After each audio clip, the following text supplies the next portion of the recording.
आप ये कह रहे हैं कि हम किसी के मुंह में नहीं, सवाल तो पत्रकार से भी, सवाल किसी से लिखवा के ले जाएंगे क्या हम लोग? जब ये बात लगातार नहीं, देखिए विभूति जी, अगर ये बात आ रही है कि बर्बरता हुई तो हम तो सबके सामने रख रहे हैं। हमने चोरी छुपा के तो बाइक चलवाई नहीं, ना उसको मैंने एडिट करवाया, आपने देखा होगा। ये बात कहां से आ रही है? ये बात कहां से सीएमओ नहीं कह रहे हैं। आप ये देखें ना, ये बात कह करके मृतक के साथ मरने के बाद भी बर्बरता हुई, आप तो सांप्रदायिक उन्माद फैला देंगे। अपने संवाददाता को इस बात के लिए आपको तंबीह करना चाहिए कि ये बात उन्हें नहीं कहनी चाहिए। वो सीएमओ के मुंह में शब्द डाल रहे हैं। उन्होंने पूछा है, मैं बहुत विनम्र आपसे, मैं आपको पूरी जिम्मेदारी के साथ कह रहा हूं। वो विपिन चौबे जी ने यूक्रेन से लेकर रशिया तक सारी जगहों का युद्ध तक कवर किया है। कम से कम रिपोर्टिंग पे अभी लेक्चर नहीं चाहिए किसी। नहीं, मैं लेक्चर नहीं दे रहा हूं। देखिए, नहीं, एक बात बता दूं कि मैंने भी अपनी जिंदगी पत्रकारिता से शुरू की है और छोटा मोटा मैं हिंदी का लेखक भी हूँ। तो मुझे भाषा की जो धार है, भाषा की जो ताकत है, उसका एहसास है। अगर आप इस तरह कहेंगे कि उसके साथ बर्बरता हुई तो फिर तो मना कर देगा। तो सीएमओ क्या TV9 के दबाव में है? सीएमओ क्या TV9 के दबाव में?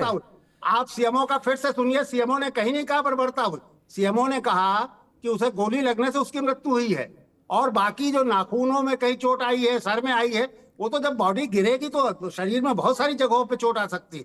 सीएमओ ने बहुत संभाल के, अगर आप सीएमओ को सुनिए, एक बार भी आपके संवाददाता का ये उन्होंने बाई नहीं किया कि उसके साथ कोई बर्बरता हुई।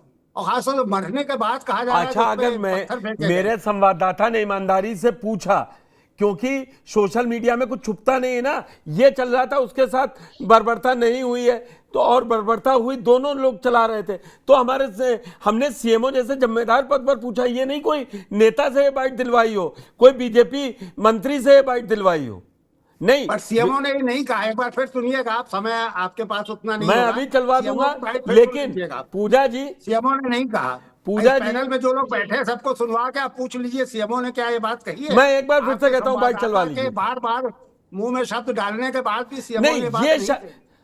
सुनिए, बहराइच हिंसा में रामगोपाल मिश्रा की मौत के बाद उनकी पोस्टमार्टम की रिपोर्ट अब सामने आ चुकी है और हमारे साथ बातचीत करने के लिए बहराइच के सीएमओ डॉक्टर संजय कुमार हैं।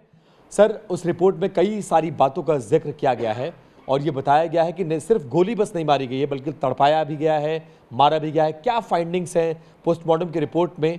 कितने डॉक्टरों के पैनल ने इसका पोस्टमार्टम किया था? क्या फाइंडिंग्स आपने पाई है, क्या बताना चाहेंगे? हमने 3 डॉक्टरों की पैनल से पोस्टमार्टम कराई थी और उस पोस्टमार्टम बाइट को यही रोकिएगा।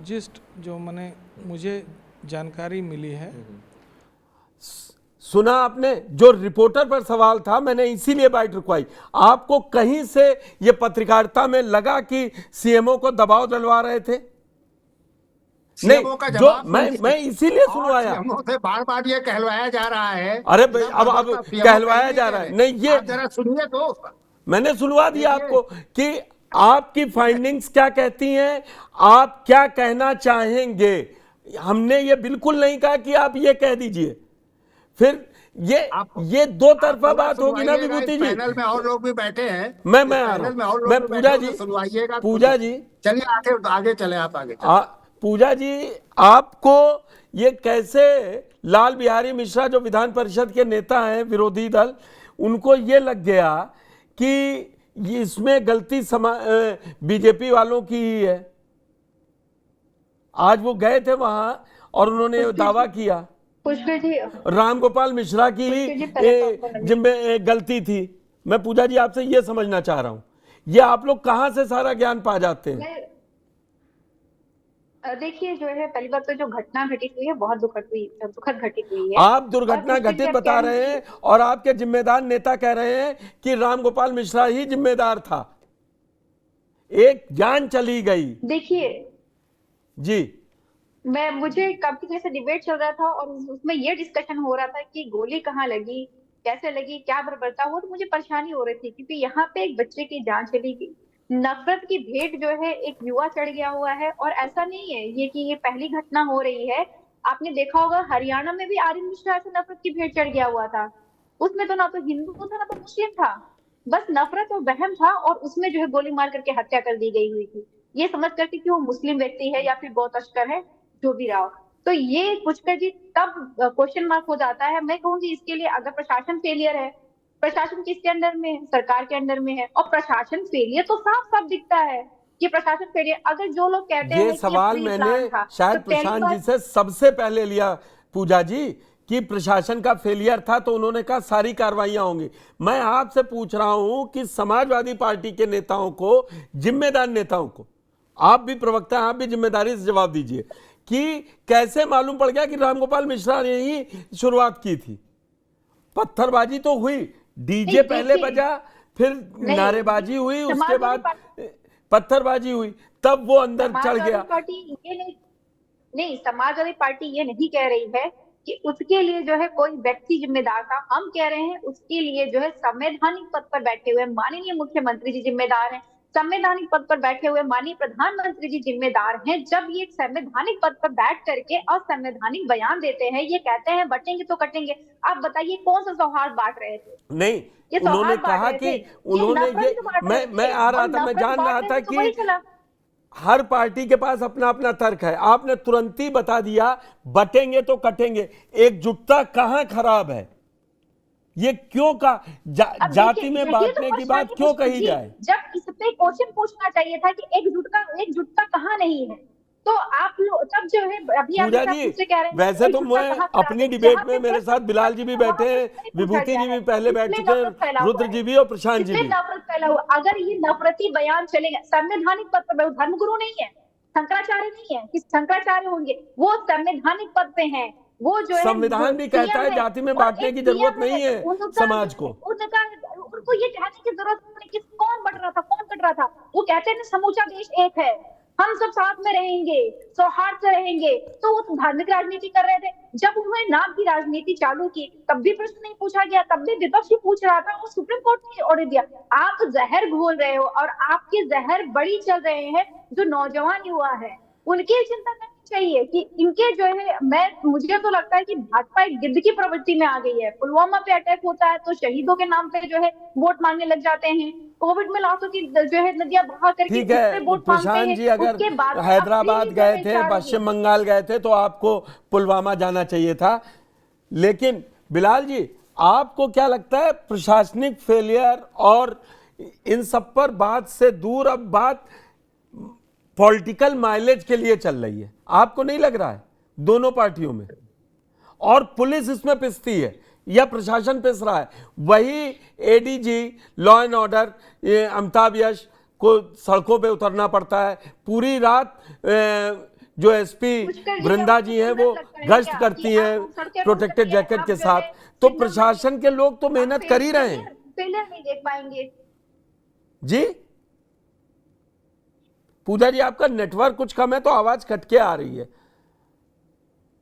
जी, मैं पुष्कर जी ये कह रही हूँ कि क्या ये बढ़िया लगता है क्या कि वो सिंघम बन करके उतर रहे हैं अपना गन लेकर के? ये इससे बेहतर होता कि ऐसी नौबत ही ना आती। पुलिस का कार्य तो पुलिस का कार्य डिफाइन नहीं रखा। पुलिस का कार्य होता है क्राइम को रोकना, क्राइम के बाद एक्शन होता है, वो जुडिशरी पे चला जाता है, फिर कल्प्रिट के ऊपर जो है जुडिशरी का एक्शन लेने का कार्य आता है। यहाँ पे क्राइम में सरकार रोकना ही नहीं चाहते हैं। जहाँ पे देखिए जब हाथरस होगा तब भी कार्रवाई छोटे मेरी याददाश्त ठीक ठाक है पूजा जी। मुझे आगरा भी याद है, मुकेश मेश्राम आईएएस रहे हैं और कैसे कहां कहां कब कब, यही ग्रेटर नोएडा में भी अधिकारियों को गोली लगी है यही दंगा रोकते हुए। तो मुझको ये, मैं उसमें नहीं जाना चाहता कि समाजवादी पार्टी के दौरान क्या हो रहा था और बीजेपी के दौरान क्या हो रहा था। वो जो बैठे जनता बहुत समझदार है। वो 5 साल बाद आप ये बताइए, आपको क्या लगता है कि ये जो अभी हुआ है इसका जिम्मेदार कौन है? प्रशासन और सरकार नहीं है? मैं है तो प्रशासनिक फेलियर की बात मैं कर रहा हूँ, प्रशासनिक फेलियर की बात मैं कर रहा हूँ। और उसी पे सवाल मैंने जो सीनियर आईपीएस रहे हैं, अगर आप ये मानते हैं पुष्कर जी कि प्रशासन का फेलियर, तो आप ये भी मानिए कि सरकार का फेलियर है। प्रशासन सरकार से कैसे अलग हो जा रहा है? प्रशासन तो सरकार के साथ, सरकार का ही तो प्रशासन है। ये हमेशा जो है, अब सुनिए, प्रशासनिक फेलियर उस समय हो गया लेकिन अब तक उसके बाद घटना नहीं हुई। प्रशासन ने जहां चूक हुई सीओ सस्पेंड किया गया। और मैंने प्रशांत जी से भी वही सवाल पूछा, प्रशांत जी से मैंने यही कहा कि बड़े अधिकारियों पे, तो उन्होंने कहा बड़े अधिकारियों पे एक्शन होंगे, तो नहीं लेंगे तो उसका जवाब आज तक पूछा जाता है। मैं वो नहीं करता हूं कि मैं प्रशांत जी से ना पूछूं या समाजवादी पार्टी की सरकार है तो पूजा जी से मत पूछूं। बिलाल जी, क्योंकि उपचुनाव है इसीलिए पॉलिटिकल माइलेज की तैयारी है दोनों पार्टियों में। आप राजनीति को बहुत अच्छी तरीके से समझते हैं, इसलिए मैं आपसे सवाल ये पूछ रहा हूं। देखिए, जहां तक प्रशासनिक एंगल का सवाल है तो विभूति जी उसके लिए सबसे उपयुक्त है उस इशू पर बोलने के लिए, क्योंकि आपने मेरे से सवाल पॉलिटिकल एंगल पे किया है, तो मैं पॉलिटिकल एंगल पे ही बोलूंगा। देखिए, जो सोशल जस्टिस के जो फोर्सेस हैं, जिसका मैं आपको बार बार जिक्र करता हूँ, 2024 के बाद जिस तरह से देश की राजनीति में बदलाव आए और पिछड़े, अति पिछड़े, दलित, महादलित, आदिवासी लोगों के अंदर एक पीडीए के फार्मूले के तहत अपने अधिकारों को लेकर एक जागरूकता पैदा हुई, और उस जागरूकता ने जिस तरह से एक राजनीतिक रूप से पीडीए के समीकरण के माध्यम से उत्तर प्रदेश के अंदर एक रिजल्ट दिया, उसके बाद से जिस तरह से राजनीति का परिदृश्य बदला, उस परिदृश्य को समझने की जरूरत है।